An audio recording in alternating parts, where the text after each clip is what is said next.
자, 압구정 3구역 재건축 사업 초기인 지난 2018년도부터 설계 계획의 구성안을 제안을 해 주셨고요. 오늘날 신속 통합 계획에 따른 토지 이용 계획에 기반이 되었다라고 해도 과언이 아닐 것입니다. 소개해 올리도록 하겠습니다. 압구정 3구역 총괄 설계 관리자로 많은 도움을 주고 계신 홍익대학교 유현준 교수의 간단한 인사 말씀과 최근 주거 부분 디자인 그리고 단지 계획의 트렌드와 더 좋은 아파트를 만들기 위한 방법 등에 대한 설명이 있겠습니다. 앞으로 모시겠습니다. 유현준 교수입니다. 큰 박수로 환영해 주시기 바랍니다. 제가 지난번에 여기서 인사 말씀드리고 나가는데 뒤에서 어떤 분이 돈 받았으면 일 좀 제대로 해라 그렇게 소리를 치신 분이 계셨는데, 제가 확실하게 말씀을 드리는데 저는 지금까지 10원 한 장 받은 게 없습니다. 좀 오해가 없으셨으면 좋겠어요. 그리고 저는 이거를 당장이라도 그만둬도 상관이 없습니다. 그러니까 여러분들의 그 정치적 싸움에 저를 끼어들게 하지 않으셨으면 좋겠어요. 저는 진짜 정치권에서도 많이 러브콜을 받지만은 안 하는 이유가 답도 없는 싸움질에 끼어들기 싫어서 저는 안 들어갑니다. 그러니까 제가 바라는 거는 이 엄청나게 임팩트가 있을 이 현대 아파트 단지가 제대로 만들어졌으면 하는 바람에서 하는 거고요. 제가 뭐 돈 얘기 나온 게 말씀드리면 저 딴 데 가서 훨씬 더 많이 받고 해요. 그러니까 그리고 제가 여기 뭐 특별히 뭐 아쉬운 게 없습니다, 여러분. 그러니까 언제든지 뭐 마음에 안 드시면 저 그만둘게요. 근데 제가 이거를 좀 제대로 해서 여러분들이 보는 관전 포인트를 알려드리고 싶은 겁니다. 사실은 이게 뭐 신통으로 하느냐 뭐로 하느냐 그건 여러분들이 정하셔야 될 문제인 것 같고요. 사실은 제가 관심 있는 거는 뭐 앞에서 감정평가 얼마 나와서 어떻게 이 부동산 가격이 얼마가 되느냐, 뭐 공사비가 얼마냐, 이거는 뭐 앞으로 어떻게 풀릴지 잘 모르는데요. 이게 완성된 다음에 가치가 올라가기를 저는 바랍니다. 그러니까 여러분이 분담금을 5억을 내시던 3억을 내시던 10억을 내시던 제가 관심 있는 거는 그 분담금을 내신 다음에 완성된 집이 한강변에 앞으로 지어질 다른 건물들보다도 훨씬 좋은 평가를 받아서 그게 남게 있고 싶은 거지. 네. 그래서 뭐 이렇게 하면은 뭐 1억이 더 줄어드는데 왜 이렇게 안 했니? 뭐 이런 얘기보다도 이렇게 했을 때 추후에 이곳의 어떤 브랜드 가치가 계속 유지가 됐으면 좋다는 거예요. 그러니까 제가 그런 마음이 드는 이유가 뭐겠어요? 저는 말씀드렸잖아요. 저는 여기 40년 이상 살았던 사람이기 때문에 이곳에 대한 애착이 있고 저한테는 고향인 곳입니다. 그리고 전 나름대로 프라이드도 있고 그렇기 때문에 이곳이 좋은 곳으로 남아 있었으면 좋겠다. 뭐 좋은 곳의 의미가 여러 가지로 다르겠지만은 그런 가치로 남아 있었으면 좋겠다라고 저는 생각을 합니다. 근데 제가 카톡으로 보내드린 자료가 있는데 그게 안 열리나 본데요. 계속 말을 끌어야 될 것 같습니다. 이게 하다 보면은 진짜 너무너무 많은 변수가 있습니다. 제가 사실은 이 메스터 아키텍트라는 역할을 하면 좋겠다고 생각했던 이유는 나왔는데, 사실은 제 위치상으로 봤을 때 이게 서울시의 그 고위 관계자분들하고도 직접 얘기할 수 있는 어떤 그런 채널도 좀 있고, 그리고 다른 대형 설계사무소 이런 것보다는 아무래도 그 중립적인 입장에 있지 않겠느냐라고 외부에서 바라봐 주시기 때문에 중재자 역할을 좀 제가 할 수 있지 않을까 해서 하는 거고요. 제가 오늘 드릴 말씀은 더 좋은 아파트를 만드는 방법입니다. 그러니까 쉽게 말해서 저희 아파트 단지가 있는데 주변에 컨텍스트가 뭐 앞에 한강이 있고 건너편에 서울숲이 있고 초등학교 뭐 다 있는 그런 엄청난 아파트 단지가 있죠.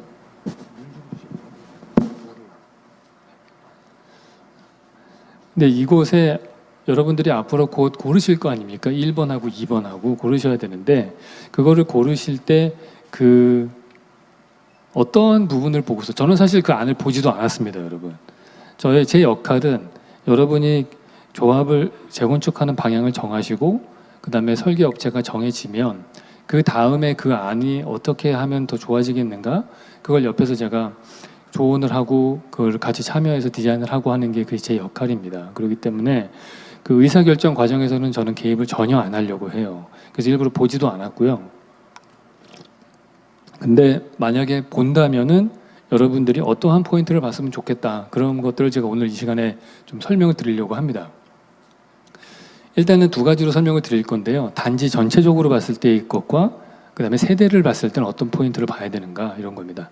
단지 계획적으로 본다면은 아름다운 단지가 되려면은 적절한 다양성이 필요합니다. 저는 단지나 도시나 이런 거를 볼 때 이 X, Y 축으로 딱 나눠서 봅니다. X축은요, 형태입니다. 그래서 형태가 오른쪽으로 가면 다양해지고 왼쪽으로 가면은 단순해져요. Y축은 재료입니다. 위로 가면 다양한 재료를 쓴 거고 밑으로 가면 단순한 재료를 쓰는 거예요. 근데 우리가 아름답다고 느끼는 그런 마을이나 풍경들은 대체적으로 오른쪽 아래입니다. 산토리니 섬 같은 데나 토스카나 지방이나 유럽의 오래된 도시들이죠. 거기는 재료는 단순한데 형태는 복잡합니다. 이게 왜 그러냐 하면 당시에는 물류가 발달하지 않았으니까 구할 수 있는 재료가 근처에서 구할 수 있는 재료가 제한적이에요. 근데 토목 기술이 발달하지 않으니까 지형의 모양이 다르니까 거기에 건물의 형태가 다르게 다양하게 나옵니다. 그래서 재료는 단순하지만 형태가 복잡한 것이 보통 아름다워요. 우리나라 아파트 단지는 대체적으로 재료와 형태가 둘 다 단순하죠. 그러니까 별로 아름답다고 느껴지지 않는 거예요.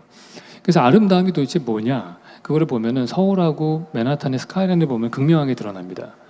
서울의 강남에 재건축된 아파트 잠실 쪽의 사진을 보시면은 엄청 단순하게 돼 있죠. 둘 다 똑같은 고층 건물로 돼 있어요. 그러니까 아래는 아름다워서 관광객들이 찾아가서 구경하는데 위는 아무도 관광객이 안 오죠. 그걸로 그냥 판결 난 거예요. 위가 아름답다고 우기시면 안 됩니다. 근데 위가 아름답지 않은 이유는 너무 단순해서 그런 거예요. 그러니까 건물이 높고 낮음이 아름다움을 결정하는 게 아니고요. 얼마나 단순하냐, 다양하냐예요. 그걸 어려운 말로 얘기하면 프랙탈 지수라고 합니다. 프랙탈 지수가 1이라고 하면은 아주 단순한 경우예요. 프랙탈 지수가 2면은 완벽하게 복잡한 아주 거의 카오스, 혼돈의 수준입니다. 근데 인간이 아름답다고 느끼는 거는 그 중간 1.4 정도예요. 적절하게 불규칙할 때 우리는 아름답다고 느껴요.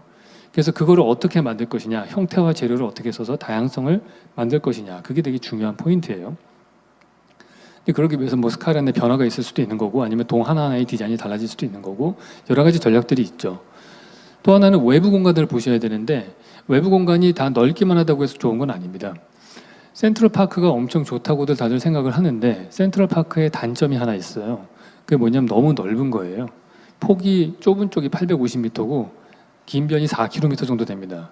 그러니까 낮에 가면은 되게 좋아요. 주변에 빌딩도 하나도 안 보이고 시골에 와 있는 것처럼 되게 좋은데 문제는 밤에 가면은요 깜깜해지면은 여기는 정말 누가 죽여서 묻고 나와도 모를 정도로 위험한 공간이 됩니다. 근데 이 프레드릭 옴스테드라는 사람이 설계했는데 같은 사람이 보스턴에 있는 보스턴 커먼이라는 공원을 설계했거든요. 근데 이 공원은 사이즈가 작아요. 낮에 가서 보면 되게 빌딩이 쭉 보이고 그렇습니다. 별로 센트럴파크만 못한데 그런 생각이 들어요. 근데 여기는 특이하게 밤이 돼도 안전하게 씁니다. 그 이유는 이 주변에 해가 지고 나면은요 여기 빌딩들에 불이 들어오거든요. 그럼 거기 있는 사람들이 이 공원을 내려다본다고 생각을 해서 안전해지는 거예요. 건축에서 되게 중요한 원리인데요. 감시를 받는 공간은 안전해진다는 거예요. 우리가 어떤 공간을 안전하게 만들려면 CCTV 카메라를 달면 안전해지죠. 저도 요즘에 어디 가가지고 한두 명씩 알아보는 사람이 생기니까 사람이 점점 착해져요. 그게 보는 눈이 있으면 조심하게 되는 거거든요. 그래서 우리가 한강 시민공원이 좋은 이유는 난 게 아니에요. 아파트에서 내려다보고 한강 뭐 올림픽대로, 한강 다리, 강변북로 이런 데 차불빛이 계속 있으니까 여기 내려다보게 되고 안전해지는 거거든요. 그런 관점에서 보면은 되게 우리나라 서울 특히 안타까운 공간이 학교 운동장입니다. 우리가 항공사진으로 보시면은 항공사진상의 학교 운동장은 유럽의 광장보다 분파가 더 잘 돼 있어요. 왜냐하면 우리 아이들이 걸어서 학교에 가기 때문에. 그러니까 우리 아파트 단지만 보더라도 초중고 운동장 3개가 있지 않습니까? 근데 거기는 사실은 조기축구 아저씨밖에 안 써요. 그러니까 그게 공간이 되게 낭비되는 거예요. 근데 유럽의 광장은 어떠냐?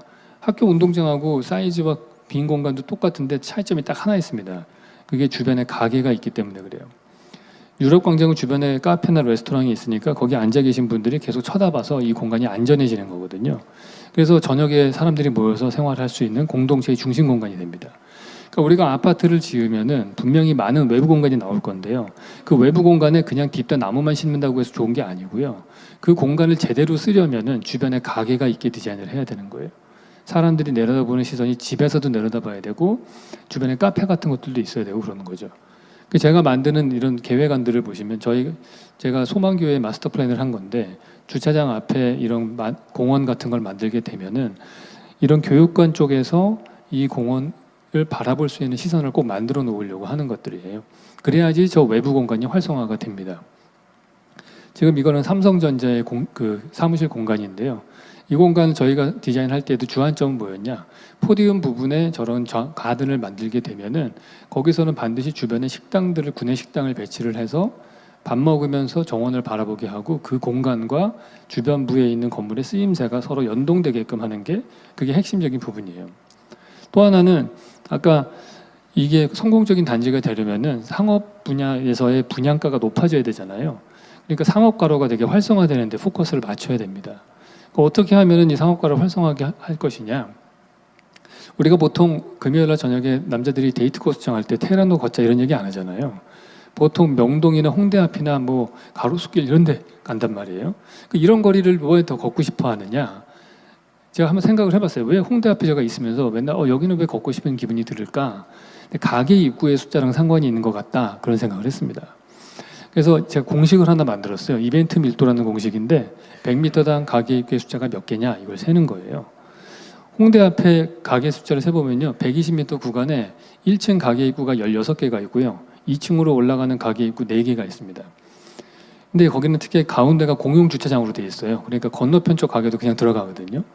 홍대 앞은 100m를 걷는 동안에 가게 입구가 34개가 있습니다. 같은 방식으로 명동 거리를 조사해보면 36개가 있고요. 강남대로는 14개로 반토막 나요. 왜냐하면 10차선 도로이기 때문에 건너편을 못 가서 그렇습니다. 테헤란호는 제일 적어요. 8개밖에 안 돼요. 왜냐하면은 거기는 큰 빌딩 지어야 되니까 입구를 띄엄띄엄 큰 필지로 만들어놔서 입구가 띄엄띄엄 있어요. 그 다음에 가로수길이 36 정도 되고 스페인의 유명한 람블라스 거리가 40 정도 됩니다. 그러니까 이 빨간색으로 된 30 이상의 이벤트 밀도를 가진 데들이 걷고 싶은 거리예요. 그러니까 다른 말로 하면은 100m를 걷는 동안에 가게 입구가 30개 이상 나오면 걷고 싶은 거리가 되는 거예요. 그럼 가게 입구 숫자가 무슨 의미가 있는 거냐? 그건 텔레비전 채널 숫자 많은 거랑 비슷한 거예요. 우리가 지상파 방송만 보다가 돈 내고서 케이블 방송을 간 이유는 채널 숫자가 많아서 우리한테 선택권이 많이 주어지기 때문에 간 거죠. 그러니까 우리가 홍대 앞을 걸으면 10분 걸을 때 가게를 한 100개 정도 만나면은 테헤란로는 걸을 때 가게 숫자가 몇십 개밖에 없는 거예요. 그러니까 훨씬 더 우리에게 선택권이 많이 주어지는 거죠. 두 번째 이유는 그 변화 자체의 즐거움 때문에 그렇습니다. 저 예전에 텔레비전 케이블 방송 많이 볼 때에는 유튜브 없던 시절에 집에 가면은 제 TV 많이 보잖아요. 근데 뭐 아시겠지만 케이블 방송 채널이 한 100개가 돼도 볼 게 하나도 없어요. 그냥 계속 돌립니다. 볼 게 재밌는 거 찾아서. 그러면 저같이 텔레비전 많이 보신 분은 아실 텐데 경험해 보셨을 거예요. TV 채널을 꾸준하게 돌리면은 어느 순간 재밌어집니다. 그 드라마 채널이 한 몇십 개 붙어 있잖아요. 열 몇 개. 그러면 채널 돌리면 대사가 막 섞여가지고 새로운 스토리가 만들어지고 막 그래요. 그냥 재밌어요. 그냥 그 자체가 그냥 가만히 앉아가지고. 그러니까 다양한 상점 입구의 숫자는 다양한 TV 채널의 숫자예요. 그 우리가 시속 4km를 걷게 되면은 상점 숫자가 많은 이런 명동이나 가로수길은 2.5초당 한 번 채널이 바뀌는 TV고 테헤란로는 11초당 한 번 채널이 바뀌는 TV예요. 그러니까 왼쪽을 더 선호하게 돼요. 근데 이 걷고 싶은 거리를 잡아먹는 괴물이 있어요. 그게 뭐냐? 상가입니다. 이게 반포에 재건축된 자야 아파트 단지죠. 1층 엄청 좋아요. 뭐 차들도 안 다니고 뭐 사람들 다 걸어다니는 공원처럼 돼 있습니다. 문제는 주변이 다 아파트 담장밖에 없습니다. 그러니까 입구가 없어요. 북쪽에 600m 구간에 입구 딱 하나 있는데 지하 주차장 들어가는 입구 딱 하나 있어요. 나머지는 다 온통 담장이에요. 그러니까 사람이 한 명도 안 걸어 다닙니다. 그러니까 사람들은 다 어디가 있느냐? 가게가 있는 여기 다 있죠. 코너에 상가에 다 있는 거예요. 그러니까 상가에 100개도 넘게 가게가 있죠. 여기서 밥 먹고 머리 자르고 차 마시고 병원 가고 다 해요. 그런 다음에 친구 만날 때 밑에 지하 주차장 가서 차 끌고 딴 데 가서 또 주차하고 만나요. 그러면 교통량이 점점 늘어나잖아요. 그러니까 도시계획할 때 차선 숫자 늘리라고 하고 건축 심의할 때 주차장 많이 만들라고 하고 계속 그런 일이 생기는 거예요. 그 길거리에 사람들은 점점 없어져요. 근데 옛날에 아파트는 안 그랬거든요. 구반포 아파트나 아니면 뭐 동부이촌동 아파트 같은데 연도형 가로가 있잖아요. 이런 데에서는 사람들이 저녁 식사 후에 걸으면서 신반포까지 가는 일도 생겨나고 커뮤니티가 만들어지는 거예요. 저는 이 구현대 아파트 단지에서 제일 사랑하는 공간이 어디냐 하면은 73동 뒤에 그 숲 있는 데 하고요. 두 번째가 아케이드 거리입니다. 그러니까 아파트 단지 안에 이러한 거리가 있는 경우들이 없잖아요. 그런 1층짜리 가게들이 쭉 연속적으로 있는 그 거리가 있기 때문에 이 단지의 커뮤니티 시설이 만들어지는 거예요. 그리고 중간중간에 운동장도 있고 그래서 이 단지가 특별한 거죠. 걷고 싶은 거리가 만들어지는 또 다른 원리가 하나 있어요. 그게 한쪽에 지하철역이 있고 그 다음에 1.5km 떨어진 데 공원이 있으면 그 사이를 연결하는 길이 걷고 싶은 거리가 됩니다. 대표적인 사례가 보스턴에 가면 뉴베리 스트리트라고 있습니다. 지하철역에서 1.45km 걸어가면 아까 보신 보스턴 커먼 공원이 있어요. 그 사이가 미국 동부에서 제일 유명한 쇼핑거리입니다. 뉴베리 스트리트라고. 서울에서 대표적인 사례는 신사동 가로수길이에요. 가로수길 신사역에서 1.1km 걸어가면 한강 시민공원이 나오거든요. 근데 아시겠지만 여기 2000년대 초반까지 아무도 안 가는 동네였잖아요. 임대료가 싸가지고 설계사무소가 많았어요, 여기에. 근데 갑자기 핫플레이스로 떴습니다. 그 이유가 뭐냐? 토끼굴의 위치가 바뀌어서 그래요. 과거에는 여기 미성아파트 뒤에 있었잖아요. 토끼굴이. 음습하고 건너갈 때 무서웠어요. 그리고 건너편에 공원이 있는지도 몰랐어요, 사람들이 잘. 근데 한강 르네상스 할 때 위치를 바꿨습니다. 보차 분리하고 왕복 차선 만들고 밝고 쾌적하게 만들면서 그 위치가 가로수길 축선상으로 바뀐 거예요. 이때부터 신사역과 한강 시민공원에 시너지 효과가 생기기 시작을 한 거예요. 그러니까 우리가 상업가로를 만든다면 우리가 가지고 있는 장점은 코너에 압구정역이 있다는 거잖아요. 그리고 한강 시민공원도 한강 쪽에 있어요. 그 사이에다가 상업가로를 만들 때 제일 활성화되는 포인트가 돼요. 그러니까 우리 아파트 단지에서 상업가로를 활성화시킬 수 있는 포인트는 바로 여기입니다. 동호대교 옆에. 그러니까 우리가 서울시랑 설득을 할 때에도 제가 이 프로젝트를 한 4년 전에 서울시하고 한강 가는 길이라는 용역 연구 프로젝트를 했었어요. 그때 두 개의 사이트를 정했는데 하나는 여기였고 하나는 저 합정동 쪽이었는데 그때도 제가 그 보고서에서 강조했던 건 뭐냐면 이 원리를 설명하면서 압구정역에서부터 한강 시민공원까지를 해야지 이게 시민들이 쓰는 가로가 된다. 그러니까 아파트 단지 안으로 관통해서 가는 다리 도로는 만들어봤자 소용이 없다. 그런 걸 하지 말고 동호대교 쪽으로 그 스트리트를 붙이는 게 훨씬 더 이득이 된다. 그러니까 징벌적으로 자꾸 단지를 쪼개려고 하는 그러한 사고방식에서 좀 벗어나라. 그런 얘기를 했었습니다. 그러니까 우리가 상업가로를 성공적으로 만들려면 이 포인트 여기를 제일 특별하게 만들어야 되고 뭐 일반적으로 뭐 신세계 백화점이든 현대백화점이든 뭐가 들어올 수 있겠죠. 근데 그런 거는 앵커 시설로 들어가고 새로운 스타일의 뭐 스타필드의 새로운 스타일의 어떤 쇼핑몰을 만들던 아니면 여러 가지 다양한 입점이 될 수 있는 걸 하던 우리는 정말 핵심으로 만들어야 되는 데가 저런 데예요. 그러니까 보시면은 이게 거리 길이가 660m 정도밖에 안 되거든요. 충분히 성공적으로 만들 수 있는 거리가 됩니다. 또 하나 우리가 뉴베리 스트리트에서 배울 수 있는 거는 가게의 보시면 오른쪽이 왼쪽이 테헤란로고 오른쪽이 뉴베리 스트리트거든요. 그 아까 제가 말씀드린 보스턴의 유명한 스트리트. 창문의 앵글이 달라요. 내가 걸어갈 때 창문이 도로를 향해서 나 있으면은 아무도 나를 안 쳐다보는 줄인 것 같은데 내가 걸을 때 창문이 저기 보시면 베이 윈도우라고 그래서 45도 틀어져 있거든요. 그러면은 요 틀어져 있는 걸로 계속해서 그 풍경이 보이는 겁니다. 가게의 풍경이 훨씬 더. 그러니까 걸을 때 걸을 맛이 나는 거예요. 그러니까 우리가 이런 원리들을 적용을 한 게 또 하나가 있다면 이제 테라스형으로 예를 들어서 뭐 공원이 있다면 이렇게 만들면 안 되지만 테라스를 만들어서 점차적으로 내려갈 수 있게 한다든지 이 원리를 적용해서 디자인한 게 제가 저희 사무실에서 그 여의도의 광장 아파트 재건축을 하는 거 1, 2동을 한 게 있는데 그때 만들어진 스트리트가 이렇게 됩니다. 그러니까 베이 윈도우처럼 돼 있고 여의도역에서부터 뭐 이쪽에 있는 그 탄천 공원까지 가게 되고 테라스에서 스텝으로 내려가서 공원으로 갈 수 있게 하는 그런 게 돼야 되는 거예요.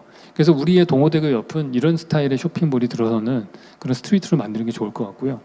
또 하나 우리 그 사이트가 현대아파트가 가지고 있는 또 다른 장점 중에 하나가 뭐냐면은 강 건너편에 서울 숲이 있다라는 거예요.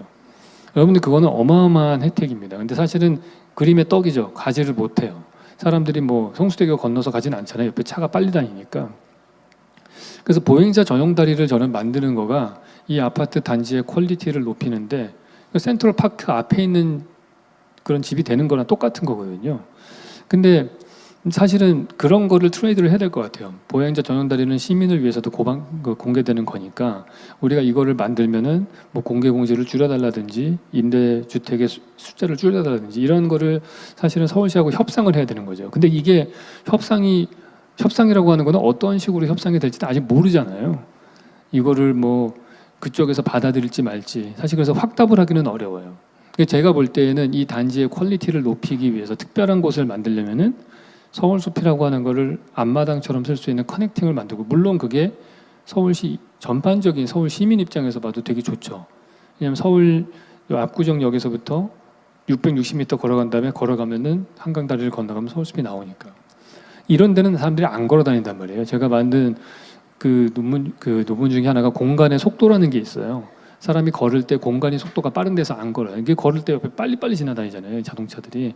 저런 데는 이런 다리 만들면 제일 좋은데 좀 비싸단 말이에요. 그래서 저런 거를 어디다가 둘 것이냐.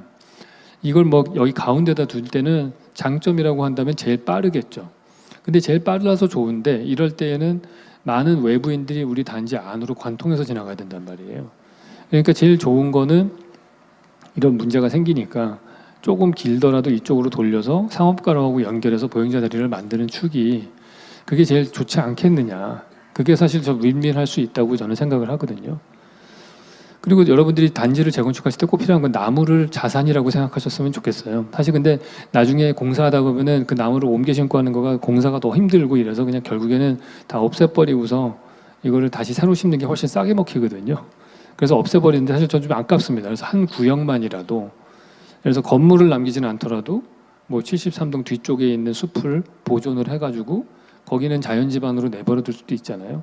그러니까 계획안을 좀 뭐 어느 지역 한 스트리트의 가로수는 남겨놓는다든지 이런 것들도 한번 생각해볼 필요가 있을 것 같아요. 세대 계획은 어떻게 하는 게 좋은지를 한번 보시면은 당연히 조망과 향이 중요하죠. 그건 뭐 기본입니다. 대한민국 사회에서는. 근데 우리가 조망과 향 같은 것들을 너무나 판에 박힌 그런 타워형 아니면 판상형 이런 걸로 생각하실 필요는 없어요. 사실 이거는 싱가포르에 지어진 아파트입니다. 뭐 이렇게 만들 수도 있고요. 뉴욕에 지어진 아파트는 이런 도처럼 생겼잖아요. 저렇게 만들어진 이유는 한쪽에서는 그러니까 허드슨 강뷰는 동쪽 서쪽으로 열려 있고 향은 남향으로 돼 있으니까 오른쪽이 남향인 거예요. 이쪽이. 그러니까 남향도 보면서 서쪽에 허드슨 강뷰도 봐야 되겠다 하다 보니까 건물의 모양이 저렇게 비틀어진 형태가 나온 거예요. 혹은 이런 건물도 있습니다. 네덜란드에 지어진 건데 이쪽 이 수공간을 보기 위해서 세대를 만들고 이 안쪽 세대는 여기를 뚫어가지고 보게 한다든지 뭐 제가 이런 사진들을 보여드리는 이유는 우리가 생각하는 집합주택 아파트의 디자인이라고 하는 것들이 훨씬 다양한 것들이 가능하다. 그런 것들을 말씀드리고 싶었고요. 당연히 발코니 같은 것들이 되게 중요해집니다. 우리가 1980년대 최고의 핫플레이스가 어디였나요? 그건 코엑스몰이에요. 8, 90년대. 코엑스몰, 왜냐하면 화장실이 제일 깨끗했어요, 거기가. 그 데이트 코스로 제일 선호됐었는데 지금은 어디가 데이트 코스로 선호되느냐? 뭐 가로수길, 을지로, 요즘 힙지로라고 불리죠. 힙당동 이런 데들란 말이에요. 그러니까 로데오 거리 같은 다 야외 거리예요. 그 왜 과거에는 실내 쇼핑몰이었다가 지금은 다 야외 거리가 핫플레이스로 바뀌었느냐? 우리의 주거 환경이 바뀌어서 그런 거죠. 과거에는 이런 주택에 살 때에는 뭐 대청마루도 있고 텐마루도 있고 마당도 있고 막 그랬단 말이에요. 골목길도 막 내 집처럼 쓰던 시절이 있었어요. 우리가 쓸 수 있는 야외 공간이 되게 많았죠. 근데 지금은 다 아파트로 이사를 가서 실내 지하 주차장 있는 데 사시는 분들은 비 오는 날 우산 안 갖고 나가도 됩니다. 그냥 밑에 가서 차 끌고 딴 데 가서 볼일 보고 다시 끌고 와서 차 세워놓고 하면 하루 왼종일 실내에 있어요. 그러니까 언제부턴가 신면 지면 광고에 그 내복 광고가 없어졌습니다. 그러니까 우리는 더 이상 여름철에는 에어컨 틀고 시원하게 살고 그다음에 겨울철에는 난방 나오는 따뜻한 데 살아요. 그러니까 24시간 중에 23시간 이상을 실내에서 보내거든요. 되게 쾌적하게 보내지만 다른 말로 얘기하면 자연과 완전히 격리된 상태에 사는 거예요. 그러니까 자연을 만나려면 등산 가야 겨우 만나죠. 그러니까 우리나라 등산복 판매율이 높은 거예요. 그래서 쉴 때만이라도 이렇게 골목길이나 하늘을 볼 수 있잖아요. 이런 데 가면 야외 공간을 즐길 수 있는 마당이 있는 이런 강북에 있는 골목길을 막 찾아가고 그러는 거예요. 그래서 이런 아파트에는 발코니가 있었는데 발코니 확장해서 다 없애버렸어요. 지금 있는 우리 주거의 자연이라고 하면 화분밖에 없어요. 그래서 발코니 확장을 왜 했느냐? 가만히 한번 생각해 보세요. 왜 했냐 하면은 우리가 과거에 우리가 안방에서 주택 같은 데 살 때 어땠냐면 안방에 아침에 일어나잖아요.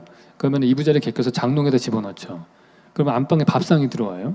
둘러앉아서 밥을 먹어요. 근데 밥 먹고 나면 반찬 그릇만 딱 치우면 거기서 책상에 대해서 애들이 공부했단 말이에요. 그러니까 하나의 공간이 잠도 자고 밥도 먹고 공부도 하고 다 했어요. 근데 지금 우리는 어떠냐? 잠은 침대에서 자야 되고 밥은 식탁에서 먹어야 되고 공부는 책상에서 해야 되는 걸로 알고 있단 말이에요. 그러니까 하나의 공간이 하나의 기능밖에 안 합니다. 근데 그 기능에 맞춰서 가구가 또 필요하거든요. 언제부턴가 우리는 잠을 자려면 침대가 필요하다고 생각한 거예요. 침대는 사실은 하루에 8시간밖에 안 쓰는데 나머지 16시간 동안 자리를 차지하고 있는 거예요. 우리가 평당 5천만 원짜리 집에 산다고 치면은 침대 혼자 1억 쓰는 거예요, 걔가. 그러니까 가구가 점점 필요해지니까 결국에는 실내 면적을 만들어서 야외 발코니를 없애버렸죠. 근데 우리가 코로나 때 경험해 보셔서 알겠지만은 밖에 못 나가게 하면은 자연을 못 만나게 되는 거예요. 그게 되게 답답해요. 앞으로는 우리의 발코니는 바뀌어야 됩니다. 대한민국 발코니, 아파트 발코니 문제가 두 가지가 있어요. 하나는 폭이 좁아요. 1.5m로 되어 있기 때문에 좁고 길어요. 빨래 넣는 거 왜 할 일이 없어요, 거기는. 근데 아파트의 발코니는 한 2, 3m 폭이 돼서 테이블을 놓고 저렇게 앉을 수 있게 해줘야 되는 거예요. 또 다른 문제는 우리나라 아파트는 윗집 발코니가 하늘을 가리고 있어요. 그러니까 야외 같은 느낌이 안 나죠.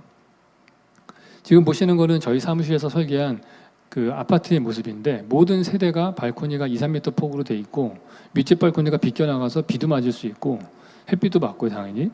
그리고 아파트 발코니에 토심을 확보해서 나무를 심을 수 있게 해놨어요. 그러니까 마당 같은 느낌이 나는 발코니를 만들 수가 있는 거예요.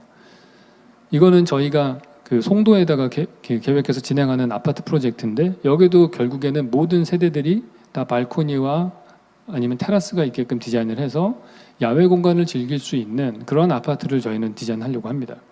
그래서 저희가 설계하는 모든 아파트는 발코니를 주로 넣습니다. 그래서 이거는 지금 헤르조그라는 유명한 설계 사무소에서 한 맨하탄에 지어진 아파트예요. 고층으로 올라가면 발코니가 막 있죠. 저런 데가 특별한 펜트하우스로 팔리는 거죠. 기술적으로 다 가능합니다. 왼쪽은 싱가포르에 지어진 아파트예요. 모든 세대가 발코니와 테라스가 있고 오른쪽은 밀라노에 지어진 아파트인데 모든 발코니에 나무가 심겨져 있어요. 그러니까 이런 것들을 우리가 해야겠다라고 필요를 느끼시면 추진하시면 됩니다.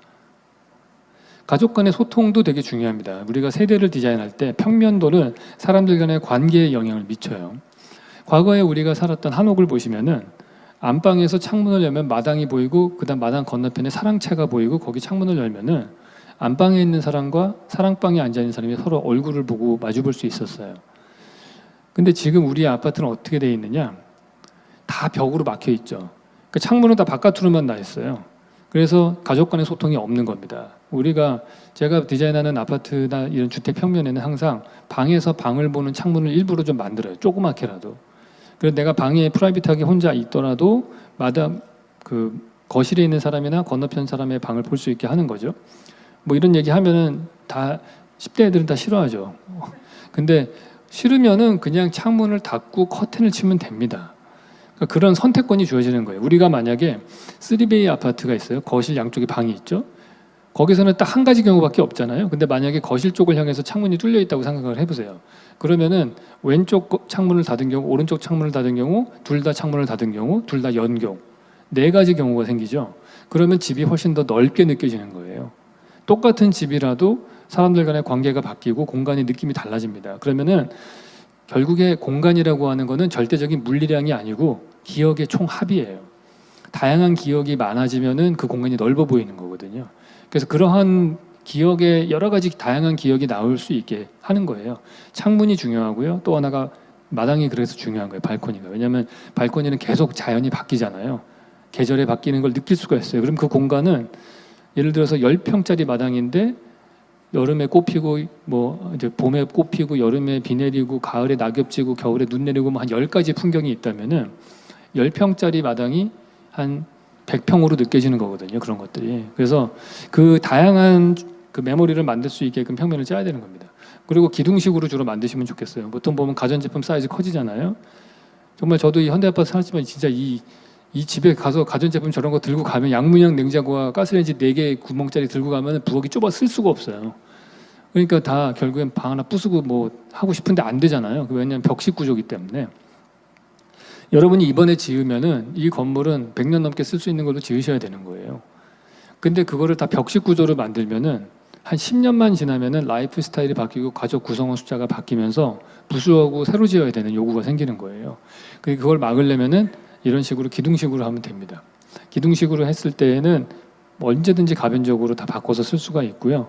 또 층간 소음에도 되게 유리합니다. 그런 걸 감안을 한다면은 그런 구조도 생각을 해봐요. 당연히 높은 천정고가 필요하죠. 이런 연구가 있어요. 2.6m 천정고의 교실에서 공부한 학생보다 3m에서 높은 천정고에서 공부한 학생이 창의력이 2배가 높게 나왔어요. 한 30-40cm 차이밖에 안 나는데 그런 엄청난 차이가 납니다. 그러니까 우리가 가급적이면은 천정고를 높여야 돼요. 최근에 지어진 아파트들 이런 트렌드를 보시면은 뭐 레미안 첼리투스 2.4m 천정고고 에테르노 청담 2.8m, 아크로 리버파크 2.6m 이렇게 되어 있거든요. 저희가 그 여의도에 만들었던 거는 보통 한 3m, 2.9m 정도 천정고가 되게 설계를 했어요. 그러니까 그런 것들을 우리가 높이 제한을 최대한 이용해서 예를 들어 공사비가 조금 더 들더라도 당연히 들겠죠. 근데 천정고 30cm 정도 더 높이는데 드는 공사비가 예를 들어서 뭐 5천만 원이 더 들었다고 칩시다. 세대별로. 여러분은 그걸 만드시면은 마켓 밸류는 한 3억은 더 올라간다고 보시면 돼요. 그러니까 그런 관점에서 좀 보시면 좋겠다 생각이 들어요. 그다음에 편리한 동선의 커뮤니티 시설도 필요합니다. 저희가 일반적으로 뭐 커뮤니티 시설들을 상층부에 이렇게 막 연결하는 경우들이 있는데 이제 문제가 뭐냐면은 두 가지가 있는데 하나는 이게 상층부에 하나하나 따로 떨어져 있으면은 어느 누가 A동에 있는 편의시설 갔다가 B동으로 내려와 가지고 다시 엘리베이터 타고 올라가고 이런 일은 없거든요. 뭐 거의 10분 정도 걸린단 말이에요. 저거 한번 엘리베이터 타고 내려갔다 옆에 동 올라갔다 이게 말이 안 되거든요. 그래서 그걸 연결을 해줘야 돼요. 근데 연결을 하면은 30초 안에 왔다 갔다 할 수 있는데 이제 단 문제가 있어요. 저희가 이거를 그 여의도에서 했을 때는 장점이 뭐였냐면은 이게 다 남양 배치였기 때문에 동간 간격이 옆에 측벽으로 가까웠거든요. 그래서 브릿지로 빨리 넘어갔고요. 물론 거기 밑에 뭐 그림자를 들이기 때문에 한층 위에다가 뭐 브릿지를 연결한 이런 디자인적인 것들이 나와야 됩니다. 그래서 여러분이 저런 걸 만드신다면은 가급적이면은 이게 여러 개 A, B, C, D의 커뮤니티 시설들이 연결되어질 수 있게끔 디자인을 유도하는 쪽으로 가야 된다. 그렇게 보실 수 있어요. 네, 그래서 공원이 있다면 당연히 연결된 커뮤니티가 되고 이제 평면도 보실 때 중요한 게 또 하나 있죠. 엘리베이터에 몇 개의 세대가 붙어 있느냐. 사실은 이거는 고급 주거에서 제일 중요한 이슈 중에 하나예요. 일반적으로 저희 사무실에서 설계하는 뭐 고층으로 되면은 엘리베이터가 뭐 두 대가 있고 한 층에 두 세대만 있게 한다든지 아까 보셨던 여의도 같은 경우에는 보통 10층 정도 되는 그런 고급 빌라들은 한 층에 엘리베이터 한 대입니다. 그리고 그 한 세대만 쓰는 거예요. 그러니까 쉽게 말해서 엘리베이터 홀에서 내가 이게 엘리베이터 기다릴 때 딴 세대를 안 보게 해야 돼요. 그리고 내가 엘리베이터 내려서 다른 세대를 갈 때 다른 집 문 앞을 지나치면 당연히 안 되는 거고. 그래서 그러한 조합이 어떻게 잘 되어 있는가 이거를 보셔야 되는 거예요. 그래서 제일 좋은 거는 한 그 홀에서 세대수 조합이 제일 적은 게 제일 좋겠죠. 그런 걸 관심 있게 보시면 될 것 같아요. 그리고 평면도 보실 때 화장실이 특별해야 됩니다, 여러분. 여러분들 그런 경험 안 해보시는지 모르겠어요. 저는 사춘기를 키워봤는데 얘는 화장실에 가서 안 나와요. 왜냐하면은 거기가 유일하게 보호받을 수 있는 프라이빗한 공간이기 때문에 그런 거죠. 그러니까 화장실은 되게 사적인 공간으로서 보장된 공간이거든요. 그러니까 하루에 뭐 사실 몇십 분 안 써요. 뭐 샤워하고. 근데 그 공간은 혼자 있을 수 있는 특별한 공간이 돼야 되는 거거든요. 그리고 실제로는 그게 30분밖에 안 쓰는데 뭐 몇 평씩 잡아먹지 않습니까? 그 공간은 되게 아까워요. 그래서 이거를 조금 더 투명하게 만들어서 어떻게 보면은 안방이 있다면 안방 화장실이 좀 투명하게 보여서 그 공간까지도 시각적으로라도 좀 쓸 수 있게 해줘야 돼요. 어떤 분들은 너무 모텔 같다고 싫어하시는 분이 있는데 최근에 만들어지는 뭐 파크하얏트나 뭐 이런 거 가서 보시면은 다 그렇게 되어 있거든요. 그러니까 좀 투명하게 돼서 그 공간을 시각적으로라도 빌려서 쓸 수 있게 그렇게 해야 되는 거예요. 그러니까 공간이 벽으로 이렇게 칸칸이 나눠져 가지고 하면은 한 번에 하나씩밖에 체험을 못 하잖아요. 화장실 2평짜리 아우 답답해요. 안방 갔더니 침실 한 10평 아우 답답하고 거실 갔더니 또 나눠져 있고. 지금 제가 말씀드리는 거는 그 많은 여러분이 50평짜리 집이 있는데 그거를 5평짜리로 10개로 쪼개진 공간에 사실 것이냐 아니면 그것들을 가급적이면 투명하게 연결해서 창문을 뚫고 투명한 벽으로 만들어서 그리고 물론 거기에 스마트 글라스라고 해서 불투명하게 만들 수도 있고 혹은 커튼을 칠 수도 있고 여러 가지 방법으로 그 가변한 공간을 써서 실질적으로 심리적으로 훨씬 넓은 공간이 되게 할 것이냐 평면도를 보실 때 그런 걸 보셔야 되는 거예요. 그리고 또 하나는 집의 중심은 식탁입니다. 결국 우리가 옛날엔 그래도 텔레비라도 같이 앉아서 봤잖아요. 요즘 다 집에서 혼자 핸드폰 본단 말이에요. 가족들이 모일 수 있는 공간은 밥상밖에 없어요.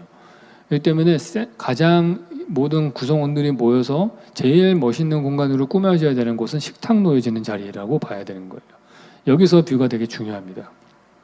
그리고 마지막으로 순환형 동선이에요.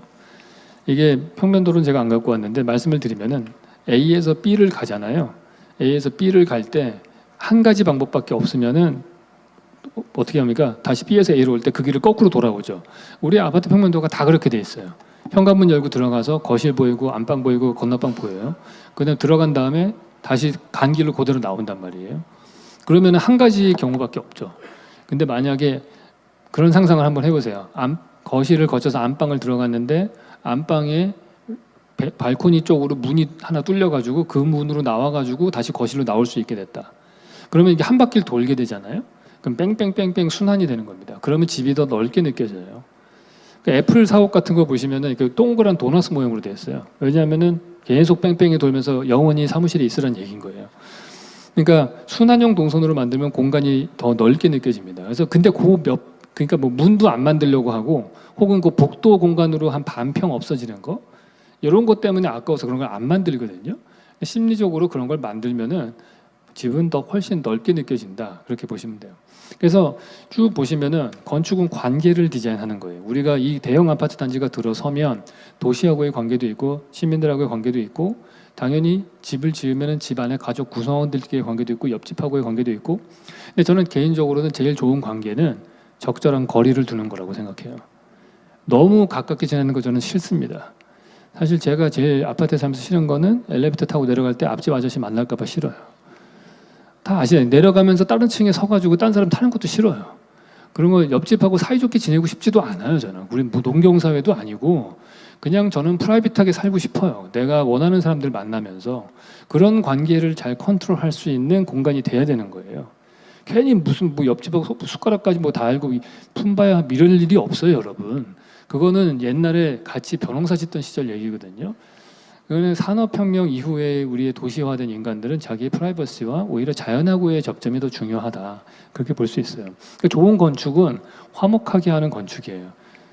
원래 시댁은 멀수록 좋은 거고 그런 거잖아요. 그러니까 너무 가깝게 있으면 안 되는 거고 적절한 거리를 둘 때 화목하게 지낼 수 있는 거예요. 그래서 그런 건축을 하는 거고 여러분들이 그러한 미래를 창조하실 수 있는 분입니다.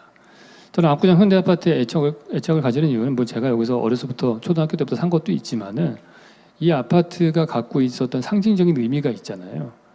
그러니까 이게 어떻게 보면 롤 모델이 된 거예요. 사실은 여기서 만들어진 라이프 스타일과 단지 설계의 그 기본 룰이 거의 다른 아파트 단지에도 적용이 됐고 거의 그런 것들이 지금 지방에 만들어진 혁신 도시에도 다 적용이 되고 있단 말이죠.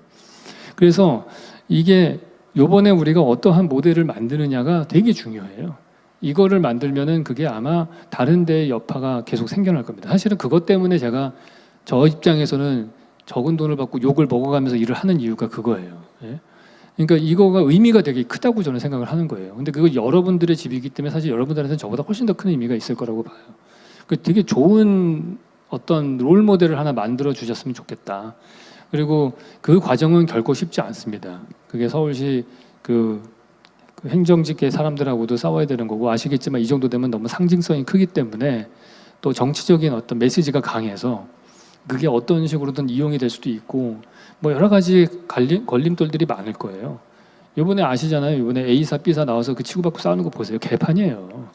그만큼 이게 되게 치열하게 누구나 다 원하는 곳이기 때문에 그런 거 아니겠어요? 그러니까 아마도 많은 갈등이 있을 겁니다. 제가 부탁드리고 싶은 거는 그것들을 좀 지혜롭게 잘 견디셨으면 좋겠고 그리고 그 싸움에 저를 꼭 부르지 않으셨으면 좋겠다. 저는 그냥 디자인을 더 좋게 만드는 쪽에 도움을 드리고 싶다. 그런 말씀 드리고 싶습니다. 마치도록 하겠습니다.